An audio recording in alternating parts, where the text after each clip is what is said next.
السلام عليكم ورحمة الله وبركاته. بالبداية أنا بشكر كل إنسان شريف، كل إنسان محترم، كل إنسان متواضع، كل إنسان عنده وطنية ساهم وشارك ونشر الفيديو الأولاني اللي وجهناه للساقط توفيق عكاشة. هذا أولا. اثنين، بدنا اليوم نحكي ونعمل توفيق عكاشة مسخرة وممسحة، لأنه هو فعلا إنسان ساقط ومسخرة وممسحة. إيش يا توفيق؟ طمني عليك. سمعت إنك باكي مجلوط وبالعناية المكثفة ووضعك الصحي سيء للغاية. الله لا يكيم عن كلبك شدة، الله لا يكيم عن كلبك شدة. أنا توقعت يا حقير، أنا توقعت يا حقير إنك لما تطلع من العناية المكثفة تصير إنسان، إلا أنه فعلا أبت السفالة أن تفارق أهلها. أنت واحد سافل، واحد حقير، واحد منحط، ما بدك تغير ولا بدك تبدل. كل الناس ملايين البشر يتمنوا إنك تموت، اتمنوا انك ما تطلع من هالشده، الا انا كنت واحد من الناس بتمنى انك ما تموتش، عشان الحساب بيني وبينك طويل والحكي طويل، ولازم كل العالم يعرفوا مين هو توفيق عكاشة، مين هالانسان الساقط، الانسان النذل اللي بيزاود على الناس وبيزاود على غزه وبيزاود على الشعب الفلسطيني وبيزاود على حماس وبيزاود على المقاومه، وبتمنى الساقط انه اسرائيل تقضي على حركه حماس وتقضي على المقاومه وتقضي على الشعب الفلسطيني ويتبخر قطاع غزه. لما واحد حقير ساقط جبان زيك برفع القبعه للاسرائيليين، لما واحد نذل ابن نذل زيك برفع القبعه للجيش الاسرائيلي، وبنسى انه الجيش الاسرائيلي اباد الاف من الجنود المصريين في سيناء.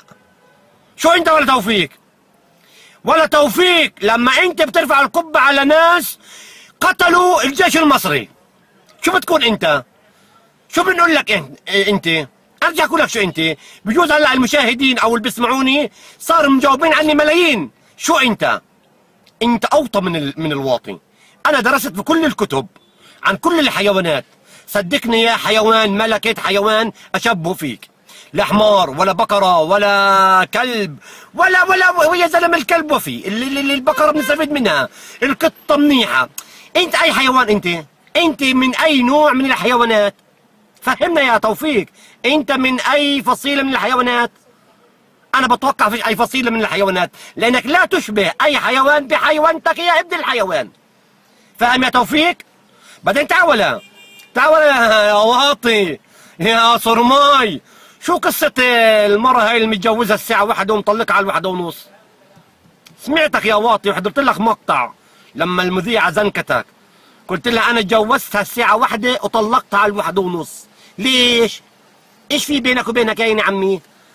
ليش طلقتها على 1:30؟ يعني معجزة؟ يعني بتسرح في مين أنت باكي؟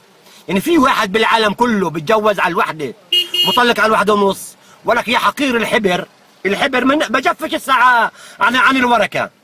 شو قصتك؟ بعدين شو قصة الولد الثالث اللي مش قابل تعترف فيه؟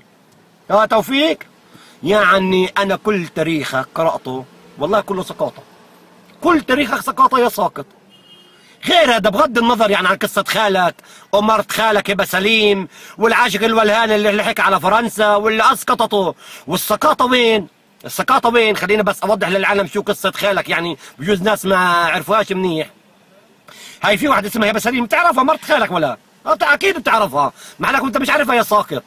هذه هبة سليم كانت تدرس في فرنسا وخالك لحقها غاد بحجة انه بحبها وما بحبها، المهم شو بدكم في الطويلة والقصيرة، هبة سليم اسقطت خال مين؟ خال الساقط توفيق عكاشة. هبة سليم اسقطت خال مين؟ خال الساقط توفيق عكاشة. والمخابرات المصرية كل الاحترام إلها كشفت هاي القضية وعدمت هبة سليم وعدمت خال النذل توفيق. والمشكلة وين يا جماعة الخير؟ إنه لما واحد نذل واحد ساقط ابن ساقط بيطلع بيزود على العالم وبيحكي على العالم وكل تاريخه وكل عائلته سقاطة بسقاطة، هون الاشي اللي بقهر الواحد، هون الاشي اللي بقهر الواحد وبوطي راسه. خاله لتوفيق عكاشة كان يتخابر مع السلطات الإسرائيلية ضد الجيش المصري. تخيلوا، ضد مين؟ ضد الجيش المصري، وبيجي بحكي لك الاخ باسم الشعب المصري. انا بحكي ولك يا حقير قبل ما تجيب سيره الشعب المصري حط ايدك على راسك، قبل ما تقول انا فلاح او انا بن فلاح حط ايدك على راسك، لانه الفلاحين بنعرف عنهم طول عمرنا وطول حياتنا اشرف ناس واجدع ناس واكرم ناس واهل النخوه واهل الشهامه. انت فلاح ولا خلوه فلاح؟ انت فقط ساقط يا توفيق. بتمنى طلع بديش اطول الحكي كثير، بتمنى منك هذا الفيديو بده يوصلك، لانه كل الاحرار رايحين ينشروه كمان مره، وانا وياك والزمن طويل. كمان مره بقول لك انا مستعد القي معك في اي قناه فضائيه، بس انت يا ساقط حدد الزمان والمكان وانا جاهز. ماشي يا توفيق؟ ماشي؟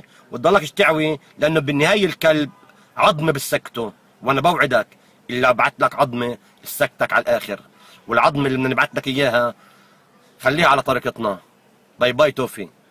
توفي اهدى يا توفي، راح نبعت لك عظمه مرتبه يا توفي على وجهك.